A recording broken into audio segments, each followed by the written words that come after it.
Me voy a Polonia. Carolina Moroso, en la madrugada, ¿cómo estás?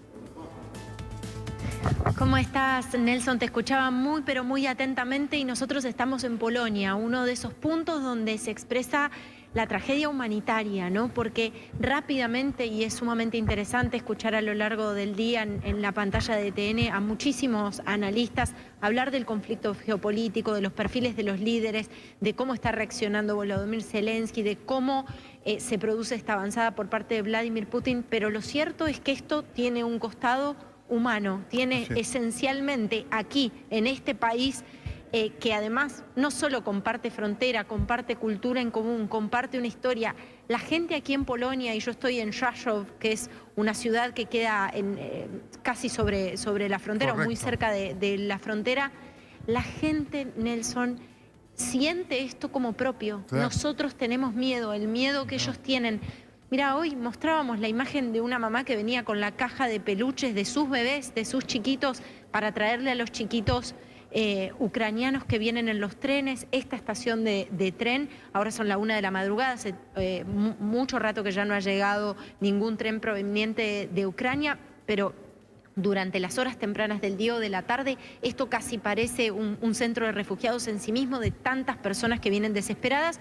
Muchas de ellas siguen en los trenes con objetivo de llegar a otras ciudades de Polonia donde tienen algún familiar, algún contacto. Pero déjame decirte, Nelson, que si hay algo característico que estamos viendo en las historias, son las familias diezmadas. Vemos mujeres, yo veo mujeres de 30 y pico de años, no más, mujeres muy jóvenes, con sus hijitos chiquitos, que sabemos y lloran de la impotencia, sabemos por las historias que hemos recogido y que hemos escuchado también desde Ucrania, que tuvieron que dejar atrás a sus maridos, a esos padres de familia que hoy están en las filas de los civiles que tomaron las armas y se unieron a las fuerzas de Ucrania para hacerle frente a una avanzada que, Nelson, nosotros venimos cubriendo este tema en TN Internacional, lo hablábamos con Gonzalo Báñez desde hace ya muchas semanas. Jamás ni en la más oscura de las previsiones se imaginó un ataque de esta dimensión y con esta velocidad en la que se dieron los hechos en esta última semana. Claramente hablar de Kiev sitiada parecía un horizonte muy lejano, incluso para aquellos que veían un horizonte oscuro, ¿no?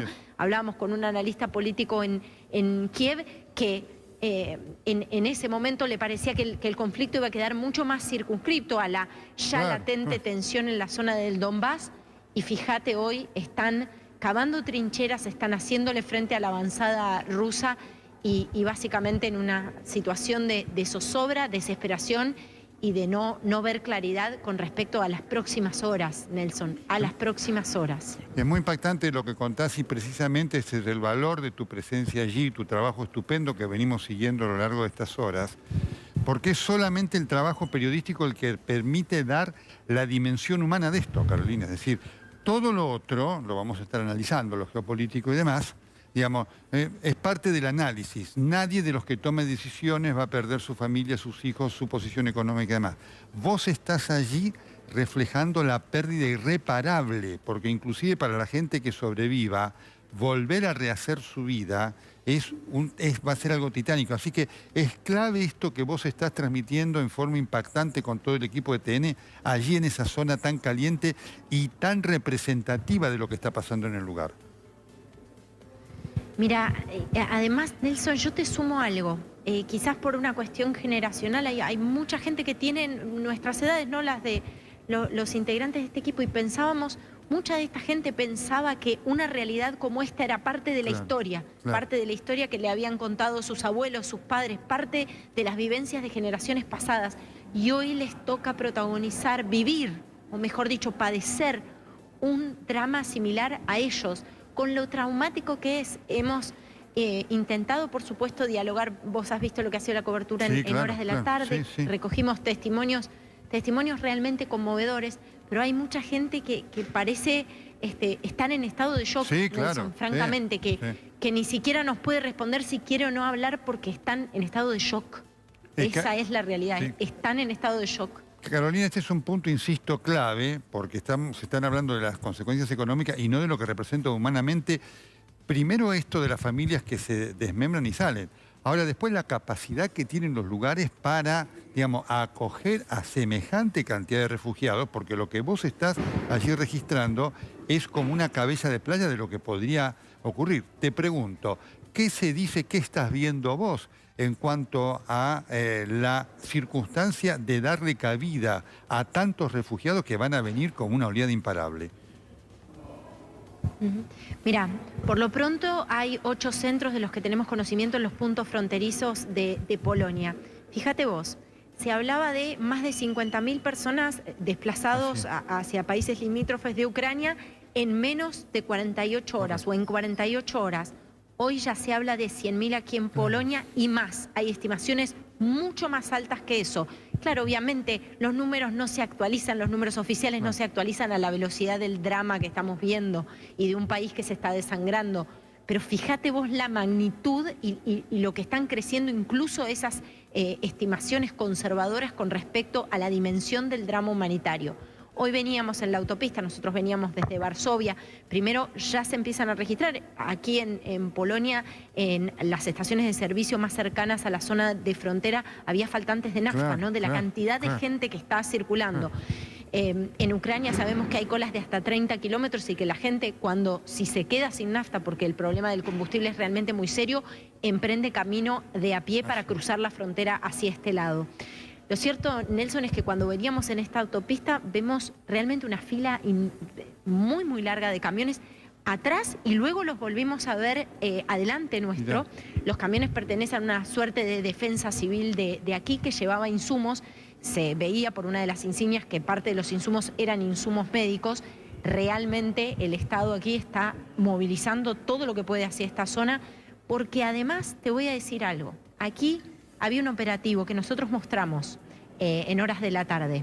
La gente trayendo lo que tenga en casa, como te decía, una mamá con las cajitas de peluche de sus hijos, hasta un grupo de chicas jóvenes que no tendrían más de 25 años, trayendo agua y alimentos y comida para bebés, subiéndose a los trenes y voluntariamente ingresando para que la gente pueda acceder a eso y seguir su camino. Las imágenes, por supuesto, son desoladoras, las hemos visto en la pantalla de TN, pero hay una demanda de estas comunidades de que se debe dar respuesta a ellos. Cuando los ves atravesados aquí, a los ciudadanos de Polonia, de estas zonas fronterizas, los ves atravesados por ese dolor, sentís realmente lo que es la sensación. Es algo que sucede mucho en los territorios de frontera, Nelson, y vos me vas a entender. La sensación de que son sus hermanos, que quienes están viniendo son su gente. Sin duda. Carolina, y veía varias de las notas que hiciste a la tarde, todas conmovedoras. Pero te pregunto, de lo que vos recibiste, te contaba la gente antes, en el después, la gente tiene la impresión, los ucranianos, que se han ido para volver o que si Putin se queda ahí no vuelven nunca más. Mira, hay algo que pasa que es muy, muy increíble. Y te lo digo recibiendo mensajes de la gente en Kiev, que uno piensa, bueno, estos eran nuestros entrevistados o nuestras fuentes en TN Internacional durante semanas y semanas, y hoy son personas que están planificando cómo van a pasar la noche para proteger a sus niños. Literalmente te estoy hablando de estas historias, Nelson. Una entrevistada que me contaba y una fuente que nos mantenía muy actualizados de lo que estaba sucediendo, que me contaba que habían dispuesto en su pasillo para dormir y que todos ya tenían planificado arrojarse encima de los niños en la eventualidad de que un bombardeo impactara o una bomba impactara contra el edificio. Déjame decirte, Nelson, que es realmente muy, muy impresionante, aún así, aún en esta circunstancia, escucharlos decir que Ucrania resiste fuerte. Yo aquí no sé si no ha tenido bastante que ver el mensaje de Zelensky, ¿no? Insistente, porque frente a la soledad y a ese mensaje que por momentos suena desesperado, de interpelación a Occidente, Zelensky también ha tratado de reforzar cada paso que se ha dado para el fortalecimiento y para robustecer a las fuerzas de Ucrania, ¿no? Si vos revisás la cuenta de Twitter, actualiza constantemente, estamos en contacto con tal y tal líder, con Boris Johnson, con la administración, absolutamente abocado a la tarea de darle ánimo o de alguna manera mantener el espíritu de muchísimos civiles que se han armado, muchísimos civiles que recibieron armas por parte de las fuerzas oficiales y que hoy están en las calles, que hoy están cavando trincheras. Y créeme, Nelson, esto nos consta porque lo mostramos hoy más temprano en la pantalla de TN, una persona con la que conversábamos, no perteneciente a las fuerzas, que hoy estaba en la trinchera literalmente. Es realmente muy, muy fuerte pensar en eso, pero también, a su vez, Nelson, me ponía a pensar en el costo humano. Claro. Es tremendamente traumático para todas esas personas lo que ha ocurrido, ¿no? Sí. Y estas son consecuencias que cuando se da también una crisis humanitaria se van viendo también a lo largo del tiempo, y esto también forma parte de la asistencia que todas estas personas van a necesitar. Sin duda, ahí hay dos puntos para marcar de esto, de los testimonios que veía, que vos lograbas con todo el equipo. Después te voy a pedir que los nombres a todos los que están desarrollando este trabajo fantástico. Carolina, de enorme importancia, que además viene siguiendo toda la audiencia de TN, y ni que hablar de la gente que tiene familia allí en Ucrania. Tienen conciencia de que a muchos de ellos la guerra le va a significar la pérdida humana de vidas de sus familiares. Ese es el primer punto. Sí. Y el segundo punto, a propósito de lo que vos decías, ¿no? Cuando entrevistabas a la gente joven que nunca pensó que iba a pasar esto, ¿cómo viven? Efectivamente, ¿nunca creyeron que Putin los iba a invadir? No, creo que, no sé si nunca creyeron en la posibilidad de que se produjera la invasión, pero siempre, vos recordá que, por supuesto, la guerra del Donbass se cobró miles y miles de vidas, y el conflicto en el este de Ucrania es un conflicto latente, ¿no? Por la presencia y el fortalecimiento que han tenido a través de su alianza con el Kremlin los grupos separatistas, ¿no? Pero de alguna manera yo creo que creían totalmente imposible una invasión que se diera con estas características y con un objetivo tan simbólico y tan político como querer tomar la propia capital, ¿no? Y además pedir que el objetivo sea el cambio del propio presidente, ¿no? No te olvides vos que ayer, creo, conversábamos, me parece que en Telenoche, en alguna de las adías, pero recuerdo que vos estabas y reforzabas esa idea. Vladimir Putin interpela a los militares ucranianos y los llama a derrocar a su propio presidente, ¿no?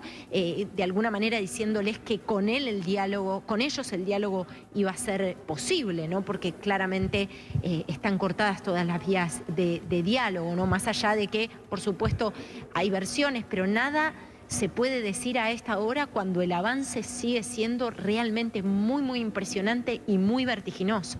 No, sin duda. Ahí hay un tema, Carolina, muy importante, que está subyacente en lo que vos contás y en los testimonios. Porque es decir, ¿qué pasa si Ucrania queda bajo el dominio de Putin? ¿Cómo es la vida para estos ucranianos, digamos, con lo que representa?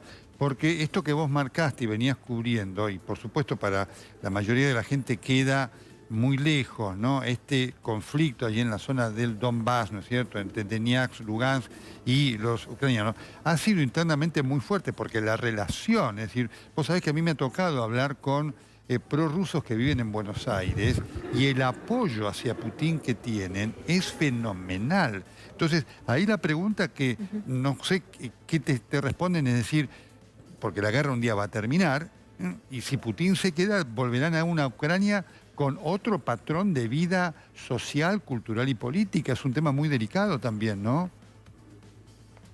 Es un tema muy delicado. Muchos de ellos te hablan del miedo, pero en general, Nelson, en las entrevistas que hago, realmente yo veo como un convencimiento y a su vez una exhortación al mundo, ¿no? Una exhortación al mundo. Las palabras, bueno, generalmente nos comunicamos en inglés, es support Ukraine, ¿no? Apóyennos y nosotros vamos a resistir. Ese convencimiento realmente se les ve incluso en esta situación absolutamente límite, incluso en el desgaste, incluso ante el trauma, incluso en medio del shock. Muchos de ellos, bueno, como te digo, directamente no quieren hablar o les cuesta mucho, ¿no? digamos, estar presentes en esto que les está sucediendo, porque por supuesto que la mente y el corazón, el cuerpo está acá, pero la mente y el corazón está con quienes quedaron atrás, ¿no? En muchos casos, como te digo, son padres de familia, esposos, y son tantísimas mujeres y niños. Realmente hoy aquí había mucha preocupación por reforzar que las donaciones que se necesitaban eran mucho pensado para niños, ¿no? No solamente alimentos, juguitos, cuestiones que pudieran transportarse y se trasladaban a otra ciudad, sino también juguetes, cosas pequeñas. Imagínate que esta gente se ha ido en una huida, ¿no? Con lo cual es lo básico, lo opuesto, lo que traen consigo.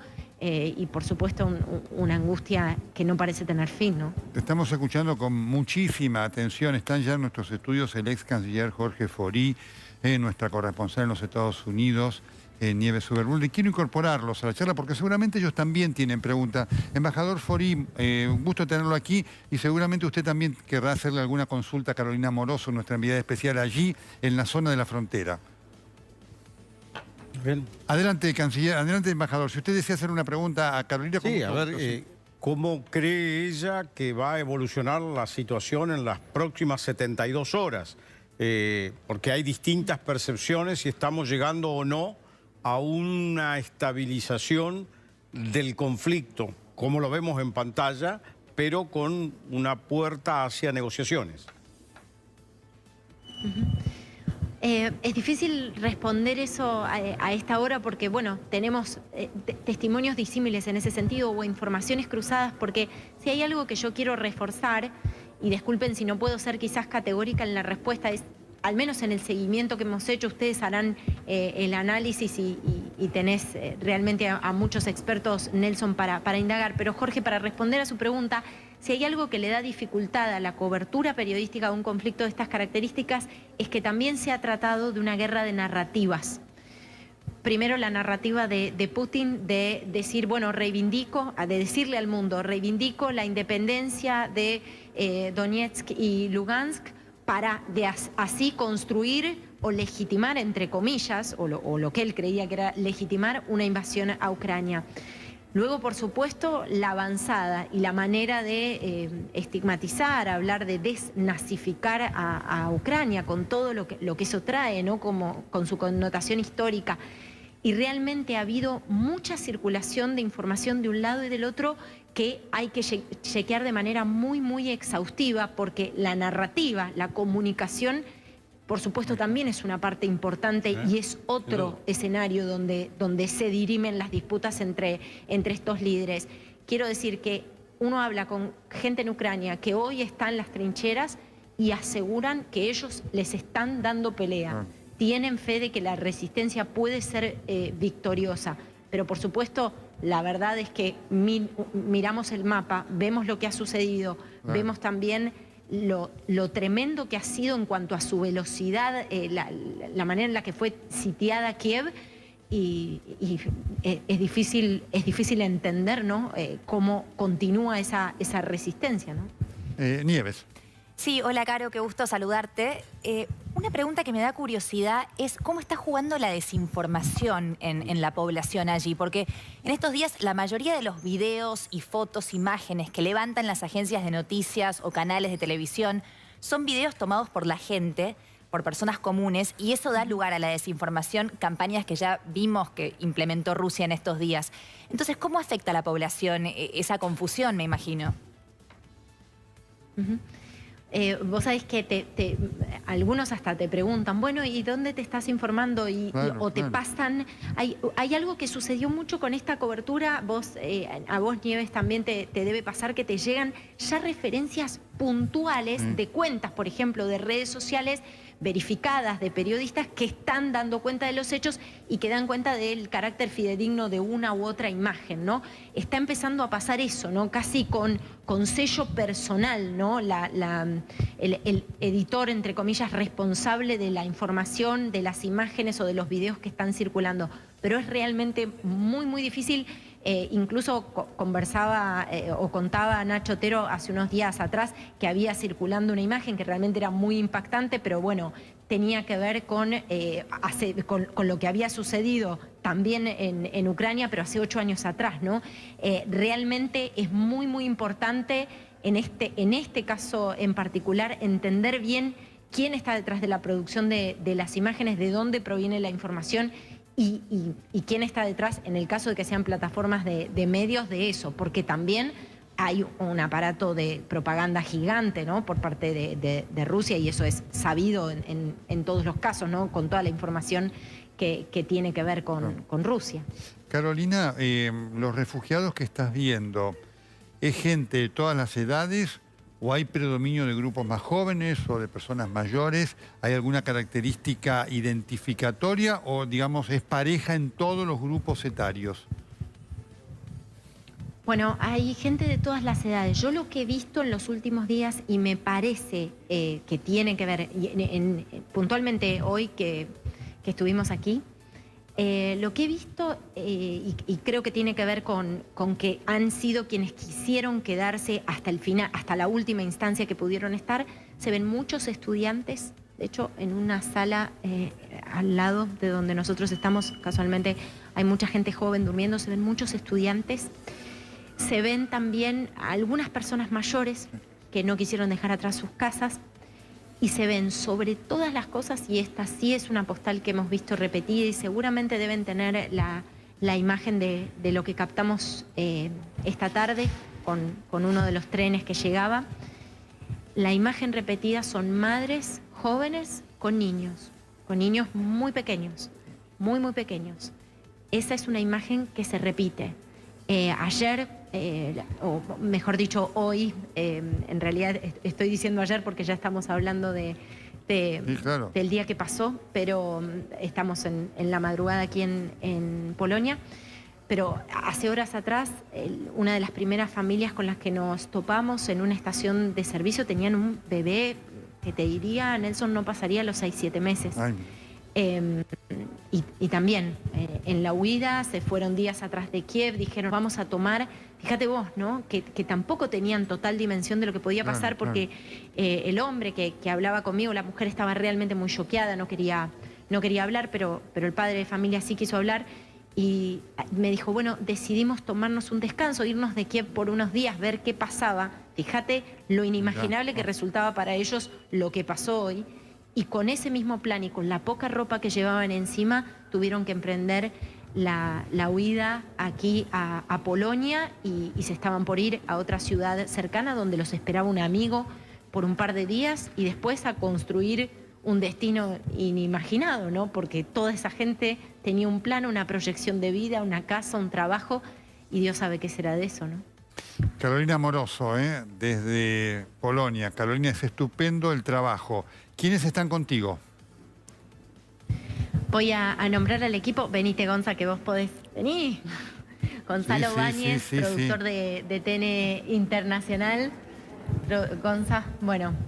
¿Cómo andan? Buenas noches. Gran trabajo, Gonzalo. Gran trabajo, Gonzalo. Junto con Carolina. ¿Quién es el camarógrafo? Gracias, el Toto Berizo, Osvaldo Berizo y el Guachín. Sí, Rodrigo Sánchez. Rodrigo Sánchez. Miguel. Rodrigo Sánchez, Miguel. Cumplimos con su pedido, por eso. Los felicitamos a todos. Sí, Rodrigo Sánchez y Toto Berizo. Los felicitamos a todos. Sepan que nuestro corazón está con todos ustedes, nuestra admiración también por la valentía del trabajo, que es dificilísimo hacer, y por supuesto el seguimiento de la audiencia, que es la que da el veredicto final. Así que felicitaciones a todos, a descansar porque les esperan días muy largos y difíciles. Gracias, Nelson, muchas gracias, y gracias a todos ustedes, y realmente es muy interesante escucharlos analizar, escuchar las distintas capas de esto. Nosotros intentamos aportar desde aquí lo que entendemos que arde, que es el drama humanitario, el drama de las personas. Eso es único, y ese es el valor de que estén ustedes ahí. Ese es el valor del trabajo de los periodistas, que por eso tiene tanta vigencia. Excelente trabajo, felicitaciones, a descansar, hasta mañana. Muchísimas gracias, Nelson. Muy bien, es impactante todo esto que contó Carolina, y repito, forma parte del compromiso de mostrar esto, porque lo humano solamente lo puede traer el periodismo estando allí. A nosotros nos toca el análisis, después de esto. Pero si no hay comprensión del fenómeno humano de lo que representa una guerra, escuchando los testimonios, no hay idea de lo que pasa.